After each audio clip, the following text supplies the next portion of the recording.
hello everyone ओनिकम्प्युटर YouTube च्यानलमा यहाँलाई धेरै स्वागत छ साथीहरु आउनुस् आजको यो भिडियोमा म यहाँहरुलाई चाहिँ तपाईले आफ्नो मोबाइलको स्क्रिन चाहिँ कसरी आफ्नो एन्ड्रोइड टिभीमा स्मार्ट टिभीमा चाहिँ कनेक्ट गर्न सक्नुहुन्छ तपाईले आफ्नो मोबाइलको स्क्रिन चाहिँ कसरी मिरर गर्न सक्नुहुन्छ तपाईले आफ्नो टिभीमा चाहिँ स्मार्ट टिभीमा त्यो कुरा देखाउन गएको छु कुनै बेला हामीलाई के हुन्छ भने आवश्यकता हुन्छ हुन त हर वखत आवश्यकता हुँदैन तर कुनै बेला चाहिँ त्यस्तो अवस्था आएको छ भने कि मोबाइलको स्क्रिनलाई हामीले चाहिँ आफ्नो स्मार्ट टिभीमा कनेक्ट गर्नुपर्ने हुन्छ भने मोबाइलमा स्क्रिनमा जे प्ले भइरहेको छ त्यो हामीले आफ्नो स्मार्ट टिभीमा हेर्न चाहन्छौं भने तपाईले यसरी चाहिँ कनेक्ट गर्न सक्नुहुन्छ यो जान्नको लागि पक्कै पनि यो भिडियोलाई अन्त्यसम्म हेर्नुहोला यो भिडियोलाई लाइक गरिदिनुहोला र सोशल मिडियामा शेयर गर्नुहोला र यो च्यानललाई अहिलेसम्म पनि सब्स्क्राइब गर्नुभएको छैन भने पक्कै पनि सब्स्क्राइब गर्नुहोला किन भन्दाखेरि साथीहरु यस्तै प्रकारको टेक्निकल भिडियोहरु लिएर म उपस्थित हुन्छु यो च्यानलमा अब लागौं आजको विषयवस्तुमा साथीहरु म कुरा गर्दै छु यहाँ चाहिँ स्क्रिन मिररिङ हैन स्क्रिन कास्टको कुराकानी गर्दै छु जस्तै यो मोबाइल रहेको छ मेरो स्यामसुङ मोबाइल र मेरो स्यामसुङ मोबाइलमा यहाँ चाहिँ देख्न सक्नुहुन्छ प्ले भइरहेको छ एउटा भिडियो र टिभीमा पनि यहाँ प्ले भइरहेको छ देख्न सक्नुहुन्छ तपाईले अलिकति साइड लाग्नु पर्यो है प्ले भइरहेको छ साथीहरु जस्तै यहाँ म ब्याक गर्छु भने देख्न सक्नुहुन्छ मेरो मोबाइलको स्क्रिन यहाँ शेयर भइरहेको छ ओके देख्न सक्नुहुन्छ यहाँ चाहिँ ओके मेरो मोबाइलको यहाँ चाहिँ यो रहेको छ देख्न सक्नुहुन्छ मेरो मोबाइलको स्क्रिन हो र यो मोबाइलको स्क्रिन यहाँ देख्न सक्नुहुन्छ म सेटिङमा जान्छु भने त्यहाँ पनि सेटिङ ओपन हुन्छ देख्न सक्नुहुन्छ है यहाँ सेटिङ देख्न सक्नुहुन्छ ओके त्यस्तै गर्न यहाँ जुनमा पनि जान्छु भने देख्न सक्नुहुन्छ त्यहाँ पनि स्क्रिन शेयरिङ भइरहेको छ मोबाइलको स्क्रिन चाहिँ स्मार्ट टिभीमा भइरहेको छ अब यो चाहिँ कसरी गर्ने त यो जान्नको लागि पक्कै पनि साथीहरु अब तपाईले चाहिँ के गर्नु होला भन्दाखेरि म भिडियो पनि प्ले गरेर देखाउन चाहन्छु है जस्तै कि तपाईले यदि भिडियो प्ले गर्नुहुन्छ भने यहाँ हेर्नुस् है यहाँ भिडियो प्ले भइरहेको छ है यो भिडियो प्ले भइरहेको छ ओके सो यहाँ चाहिँ केही अप्सन रहेको छ तपाईले यो अप्सन अनुसारले पनि सेटिङ गर्न सक्नुहुन्छ ओके ओके अब चाहिँ यो कसरी गर्ने त यसको बारेमा म बताउन गइरहेको छु र यो भिडियोलाई अन्त्यसम्म हेर्नुस् किन भन्दाखेरि यी सम्पूर्ण सेटिङहरु जान्नको लागि तपाईले केही कुराको ज्ञानको आवश्यकता हुन्छ केही अप्सनहरु जान्नुपर्ने हुन्छ अब सबै डिभाइसमा एकै प्रकारको सिस्टम हुँदैन हेर्नुस् है जस्तै यो स्यामसुङको मोबाइल रहेको छ हैन यसमा चाहिँ स्मार्ट भ्यू भन्ने अप्सन हुन्छ नोटिफिकेसन प्यानलमा तर तपाईले अरु कम्पनीको मोबाइलमा जानुहुन्छ भने त्यहाँ कुनैमा स्क्रिन कास्ट हुन्छ कुनैमा कास्ट मात्रै हुन्छ त्यसकारणले कास्ट भन्ने र स्मार्ट भ्यू भन्ने अप्सन छ भने काम चलाउन सक्नुहुन्छ र तपाईले आफ्नो स्मार्ट टिभीमा चाहिँ तपाईले मिरा कास्ट एउटा अप्सन पाउनुहुन्छ त्यससँग कनेक्ट गर्नुपर्ने हुन्छ अरु पनि फंक्सनहरु हुन्छ विभिन्न प्रकारको तरिकाबाट तपाईले आफ्नो मोबाइलको स्क्रिनलाई टिभीमा कास्ट गर्न सक्नुहुन्छ अथवा टिभीको स्क्रिनलाई तपाईले मोबाइलको स्क्रिनमा कास्ट गर्न सक्नुहुन्छ मिररिङ गर्न सक्नुहुन्छ हेरौं यो भिडियोलाई ओके साथीहरु यहाँ मेरो टिभी देख्न सक्नुहुन्छ एमआई टिभी रहेको छ स्मार्ट टिभी र रिमोटबाट म स्विच अन गर्छु देख्न सक्नुहुन्छ स्विच अन भइसकेको छ ओके एकछिन चाहिँ हामीले वेट गर्नुपर्ने हुन्छ यो एमआई को टिभी रहेको छ 43 इन्चको रहेको छ हैन स्मार्ट टिभी ओके एकछिन हामीले प्रतीक्षा गर्नुपर्ने हुन्छ ओके खुल्न दिनुस् टिभीलाई अब यो टिभी देख्न सक्नुहुन्छ यहाँ चाहिँ एन्ड्रोइड टिभी रहेको छ ओके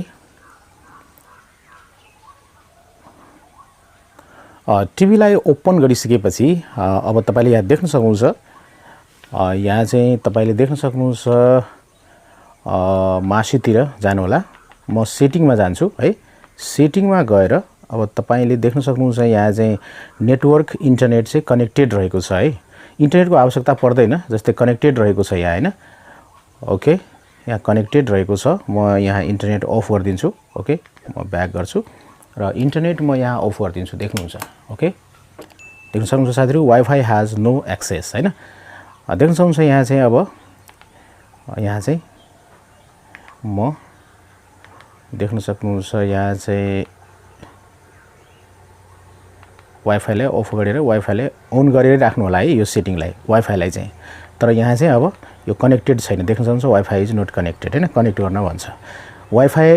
भए पनि नभए पनि केही फरक पर्दैन तर यो वाइफाई जुन अप्सन रहेको छ त्यसलाई अन गरेर राख्नु होला अफ चाहिँ नगर्नु होला अन गरेर राख्नु होला ओके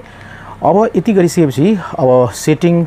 मै जानु होला र तलतिर आउनु होला यहाँ देख्न सक्नुहुन्छ तपाईले एप्स हैन एप्समा टच गर्नु होला र त्यसपछि यहाँ देख्न सक्नुहुन्छ सी ऑल एप्स हैन सी ऑल एप्समा आउनु होला र सोर्स यहाँ चाहिँ आइसकेको छ तलतिर आउनु होला तपाईले यहाँ देख्न सक्नुहुन्छ एउटा एप्लिकेसन मिरा कास्ट भनेर मिरा कास्ट ओपन गर्नु होला ओपन गर्छु म ओके मिराकास्टलाई ओपन गरिसकेपछि यस्तो प्रकारको तपाईले इन्टरफेस देख्न सक्नुहुन्छ मिराकास्ट हैन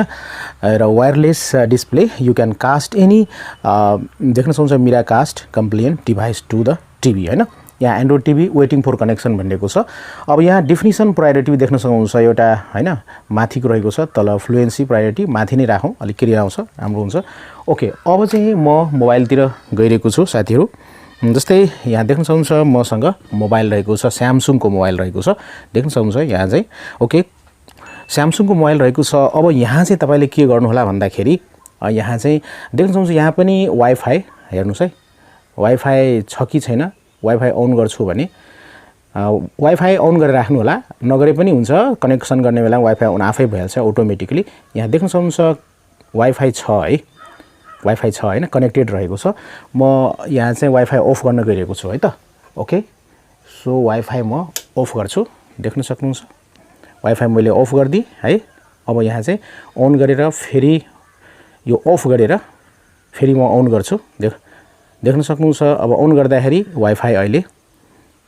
यहाँ फेरि म देखाउँछु यहाँहरुलाई ओके देख्न सक्नुहुन्छ यहाँ चाहिँ ओके वाइफाई अन छ तर वाइफाई मैले अफ गरिसकेको छु ओके अब यहाँ के गर्नु होला भन्दाखेरि तपाईले यहाँ चाहिँ ओके देख्न सक्नुहुन्छ वाइफाई अन छ तर वाइफाई कनेक्टेड छैन हैन तपाईले चाहनुहुन्छ भने यो अफ गरेर पनि राख्नु होला अटोमेटिक अन हुन्छ है देख्न सक्नुहुन्छ यहाँ चाहिँ अब तपाईले नोटिफिकेसन प्यानलमा जानु होला नोटिफिकेसन प्यानलमा गइसकेपछि तपाईले यहाँ चाहिँ स्वाइप डाउन गर्नु होला नोटिफिकेसन प्यानल ओपन भइसकेको छ र यहाँ देख्न सक्नुहुन्छ यहाँ चाहिँ स्मार्ट भ्यू रहेको छ यो स्यामसङ ब्रान्डको मोबाइल हो त्यसैले यहाँ स्मार्ट भ्यू देख्न सक्नुहुन्छ अरु मोबाइलमा चाहिँ तपाईले चाहिँ कास्ट देख्न सक्नुहुन्छ या स्क्रिन कास्ट देख्न सक्नुहुन्छ है कुनै कुनै ब्रान्डको मोबाइलमा कास्ट हुन्छ यहाँ लेखिएको कुनै कुनैमा चाहिँ स्क्रिन कास्ट हुन्छ यो स्यामसङको भएकोले यसमा चाहिँ स्मार्ट भ्यू छ स्मार्ट भ्यूमा तपाईले टच गर्नु होला टच गरिसकेपछि अब तपाईले देख्न सक्नुहुन्छ यहाँ चाहिँ ओके तलतिर यहाँ आइसकेको छ एन्ड्रोइड टिभी भनेर है यो एन्ड्रोइड टिभीमा तपाईले टच गर्ने बित्तिकै त्यहाँ पनि टिभीमा हेर्नुस् है त्यहाँ चाहिँ के भइरहेको छ भने यहाँ चाहिँ फोनको नाम आइसकेको छ कनेक्सन सक्सिडेड देख्न सक्नुहुन्छ अब मोबाइलमा म जे प्ले गर्छु त्यो चाहिँ स्क्रिनमा तपाईले देख्न सक्नुहुन्छ साथीहरु यहाँ तपाईले देख्न सक्नुहुन्छ ओके यहाँ चाहिँ देख्न सक्नुहुन्छ यो यही साइडमा गरौँ है तपाईले देख्न सक्नुहुन्छ यहाँ चाहिँ यहाँ वाइफाई आफै अन भइसकेको छ यहाँ चाहिँ हैन अब यहाँले स्क्रिनमा हामी जे गर्छौं त्यो त तपाईले देख्न सक्नुहुन्छ यहाँ चाहिँ मोबाइलको स्क्रिनमा तपाईले जे चलाउनुहुन्छ त्यो त यहाँ देख्न सक्नुहुन्छ जस्तै म सेटिङमा जान्छु भने यहाँ पनि सेटिङमा आउन सक्नुहुन्छ हैन देख्न सक्नुहुन्छ यहाँ चाहिँ म एप्समा जान्छु भने यहाँ पनि एप्स आयो हैन तपाईले मेसेजमा गयो भने यहाँ है तपाईले जे गर्नुहुन्छ तपाईले युट्युबलाई ओपन गर्नुहुन्छ भने तपाई युट्युबमा पनि जान सक्नुहुन्छ हैन ओके यसरी ओके डजन्ट म्याटर अब तपाईलाई म भिडियो प्ले गरेर देखाउन चाहन्छु है जस्तै कि जे पनि गर्नुहुन्छ मोबाइल स्क्रिनमा त्यहाँ तपाईको टिभीमा देखाउँछ हैन अब माई फाइल्समा जान्छु माई फाइल्समा गइसकेपछि म भिडियो प्ले गर्छु है भिडियो प्ले गर्छु यहाँ देख्न सक्नुहुन्छ म यो भिडियोमा जान्छु र यहाँ चाहिँ म यसलाई चाहिँ प्ले गर्छु है देख्न सक्नुहुन्छ ओके सो देख्न सक्नुहुन्छ यहाँ चाहिँ यो मोबाइलको स्क्रिन चाहिँ शेयर भइरहेको छ यहाँ चाहिँ टिभीमा ओके त्यसपछि म यहाँ ब्याक गर्छु है ब्याक गरौँ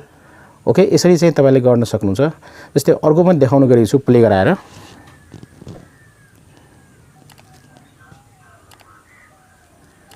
जस्तै यो भिडियो म प्ले गर्छु है यहाँ चाहिँ देख्न सक्नुहुन्छ यो भिडियो प्ले म गर्छु है भिडियो प्ले गर्ने बित्तिकै यहाँ मोबाइलको स्क्रिनमा यसरी तपाईले देख्न सक्नुहुन्छ साथीहरु भोल्युम कम गर्दियौ ओके यसरी तपाईले मोबाइलको स्क्रिनलाई तपाईले आफ्नो स्मार्ट टिभीमा चाहिँ सजिलैसँग कास्ट गर्न सक्नुहुन्छ ओके हस् साथीहरु यो सानो भिडियो यहाँहरुलाई कस्तो लाग्यो आफ्नो विचार कमेन्टमा लेख्नु होला यो भिडियोलाई लाइक गरिदिनु होला त्यस्तै न यो भिडियोलाई चाहिँ सोशल मिडियामा शेयर गर्नु होला र अहिलेसम्म यो च्यानललाई सब्स्क्राइब गर्नु भएको छैन भने सब्स्क्राइब गर्नु होला तपाईहरुको समय एकदमै शुभ होस् भन्दै आजको यो भिडियोबाट म बिदा लिन चाहन्छु टेक केयर गुड बाइ जय नेपाल